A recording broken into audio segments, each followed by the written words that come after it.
Inggris Fakultas Bahasa IKIP Silwangi sedang ada program kuliah kerja nyata untuk mewawancarai guru yang sedang pembelajaran daring.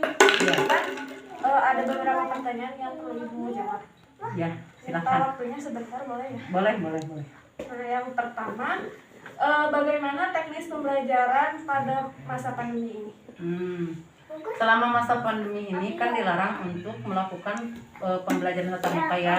Jadi kami sebagai guru mensiasati untuk melakukan pembelajaran daring dan luring. Adapun kalau luring itu secara terbatas. Luring terbatas itu maksudnya kita mengadakan pembelajaran tapi dengan jumlah siswa 50% dari jumlah keseluruhan, dan juga waktunya tidak full seharian tapi 50% juga dari waktu yang biasa kita lakukan gitu. Untuk daring kami menggunakan WA group. Jadi pembelajaran lewat WA group, media aplikasinya. ya, media aplikasinya. Terkadang kalau misalkan sinyal lagi bagus, kita menggunakan Google Meet. Jadi anak-anak dikasih link dan masuk ke Google Meet, kemudian mengadakan pembelajaran secara daring.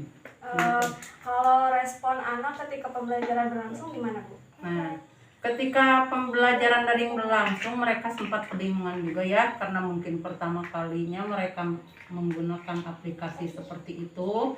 Kemudian mereka juga terutama kelas kan Ibu pegang kelas 1 ya.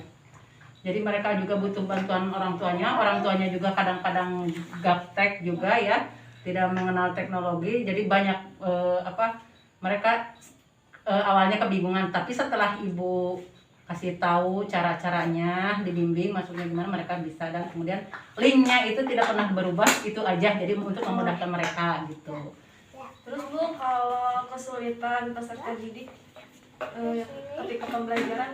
Nah, untuk pembelajaran daring otomatis kan kita menggunakan aplikasi Google Meet itu, kita ketika menerangkan memakai PowerPoint, memakai video-video pembelajaran yang otomatis anak-anak itu bagaimana? Anak-anak kalau diberi video terlalu panjang mereka akan jenuh juga. Terus cara mensiasatinya bagaimana? Kita mengadakan kegiatan-kegiatan yang mereka juga bisa melakukan, seperti misalnya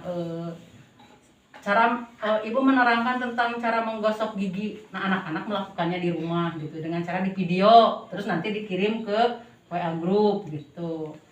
Kalau hambatan pembelajaran daring ini? Ya, hambatannya, kendala utamanya itu internet, karena kita berada di daerah pegunungan yang sangat sulit ya, terutama di Cadas itu kan di bawah kaki Gunung Tangkuban Perahu sekali gitu ya. Jadi sinyal kadang-kadang luplep neng. Jadi selama Google itu kadang ada yang masuk keluar gitu, sehingga mereka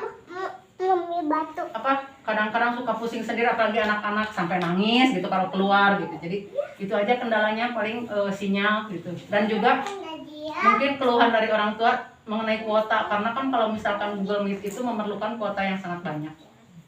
Nah, kalau hasil dari pembelajaran di masa pandemi ini gimana, Bu? Ada perubahan nggak? Seperti kalau offline sama online? Terus terang ya, kalau misalkan dibandingkan dengan offline, hasil belajar daring ini sangat-sangat merosot sekali gitu ya. Karena anak-anak itu dipaksa untuk bisa mengerti, padahal mereka tidak mengerti. Tidak seperti ketika kita belajar offline, belajar tatap muka itu kan banyak sekali bimbingan-bimbingan terhadap anak yang tidak bisa.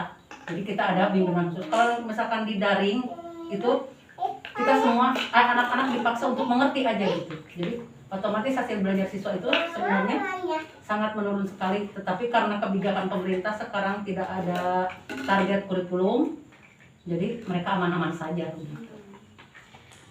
Apa saran Ibu untuk menciptakan proses pembelajaran di masa daring? Pembelajaran yang pakem gitu, yang nggak bikin bosan. Untuk itu sebagai seorang pendidik, saya harus membuat rancangan pembelajaran yang benar-benar membuat anak belajar itu bermakna ya. Membuat pembelajaran itu tidak hanya berpusat pada guru, tapi siswa yang melakukan. Jadi walaupun kita jauh, walaupun kita tatap maya ya istilahnya, walaupun kita online, kita tetap menerapkan pembelajaran yang tidak berpusat pada guru. Jadi guru hanya menjadi fasilitator, sedangkan anak-anaknya mengalami sendiri gitu. Seperti misalnya ketika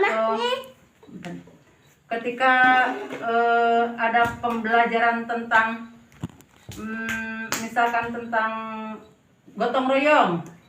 Nah, kan itu kita tidak hanya menerangkan, setelah menayangkan gambar kita menyuruh mereka untuk bekerja sama di rumah dengan keluarga, misalkan apa saja yang mereka lakukan seperti tadi di video terus dikirim ke WA group. Nah, jadi siswa yang tetap mengalami sendiri, jadi mereka sangat senang walaupun belajar secara online. Ini pertanyaan terakhir, apa harapan ibu untuk pendidikan pada masa pandemi ini? Harapan saya di masa harapannya itu yang paling utama pandemi segera berakhir ya, dan kita bisa melaksanakan pembelajaran tatap muka kembali supaya pembelajaran untuk anak bangsa ini efektif kembali. Karena terus terang selama pandemi ini kita kehilangan 2 generasi. Selama 2 tahun anak-anak tidak belajar secara efektif dan juga tidak jadi generasi ini lulus dengan begitu saja, kan sudah 2 tahun. Jadi kita kehilangan 2 generasi. Ibu harapkan pandemi segera berlangsung, dan untuk pembelajaran selama pandemi ini diharapkan bantuan kuota lah yang paling utama dari pemerintah, itu full ke orang tua murid, karena yang menjadi kendalanya itu. Baik Ibu, terima kasih waktunya. Boleh Sama-sama. minta ini tanda tangan buat Enggak.